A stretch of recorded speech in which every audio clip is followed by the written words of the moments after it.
Bonjour, voilà, je fais cette vidéo en réponse à Igor et Grishka Bogdanov parce que ils ont posé une question très intéressante, et se pose une question très intéressante, à savoir qu'est-ce qu'il y avait avant le Big Bang. Alors, je trouve que c'est une question très intéressante qui est très importante parce que c'est vrai qu'en sachant ça, ça amènerait beaucoup plus d'explications sur bon, l'évolution de l'univers, le fonctionnement de l'univers, mais en même temps, ça apporterait beaucoup de réponses, de connaissances sur l'évolution de l'homme et le fonctionnement de l'homme. Parce que je crois que l'homme a évolué et évolue toujours parallèlement à l'univers. Voilà, alors je vous propose ma réponse. Qu'y avait-il avant le Big Bang? Alors pour moi, avant le Big Bang, il y avait un autre univers, donc qui s'est étendu, oui, comme celui de maintenant, étendu, étendu. Il y a eu le Big Bang, et du Big Bang est né un autre univers. Voilà. Je pense que l'univers s'auto-reproduit. Alors, vous allez me dire, mais comment ça fait que je dis ça, d'où je sors ça En fait, c'est venu par l'observation de nous, quoi, de l'homme. Je trouve que l'homme ressemble beaucoup à l'univers. Et effectivement, je crois que l'univers a créé l'homme. Donc, si on pense, si on croit à ça, on se dit que c'est normal. Puisque l'univers a créé l'homme, l'homme ressemble à l'univers. Et c'est de là qu'il est venu. Alors, comment l'homme se reproduit? Qu'est-ce qui se passe d'ailleurs de la reproduction chez les êtres humains? Bien, pour moi, donc c'est pas pour moi, c'est un fait avéré que l'on a besoin de. Bon, alors nous, nous avons besoin d'être deux pour l'instant, jusqu'à présent, pour nous reproduire. Mais qu'est-ce qui se passe lors de la fécondation, juste avant la fécondation? Ben, qu'est-ce qui se passe?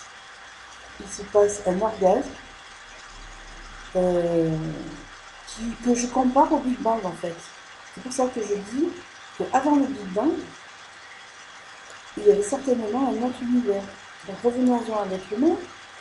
Donc il y a un orgasme qui produit, qui produit un embryon. L'embryon grandit, grandit, et naît, et donc il devient un être humain, et qui grandit également, et qui vit, qui vieillit et qui meurt.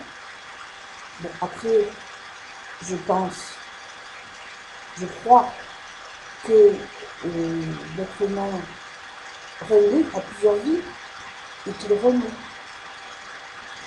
pas indéfiniment, mais qu'il renaît beaucoup de fois.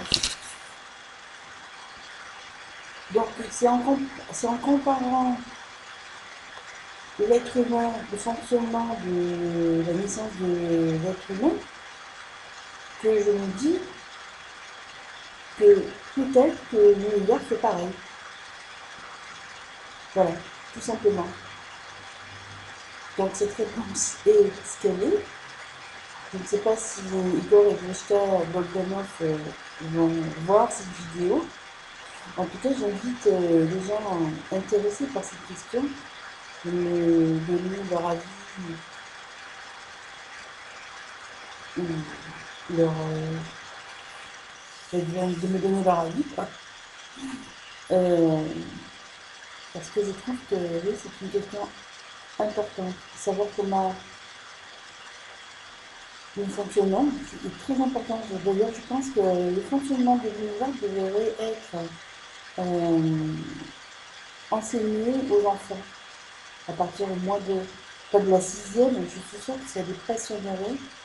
Et c'est vrai qu'en observant le fonctionnement de l'univers, on comprend beaucoup sur nous les hommes, et sur aussi que les êtres vivants, sur les animaux, les arbres, les plantes, tout.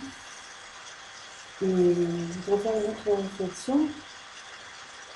Euh, puisque l'homme puisque l'homme est issu de l'univers, il est normal qu'il lui ressemble, comme il ressemblerait, comme on ressemble à nos parents.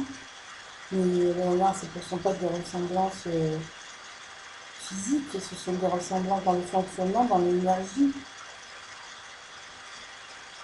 Voilà. Je trouve cette question extrêmement importante, parce que si on n'a pas de réponse et que l'on se connaît, hein, qu'on se connaît mieux, eh bien, on serait moins bête. Voilà, c'est tout ce que j'ai à dire. À bientôt peut-être.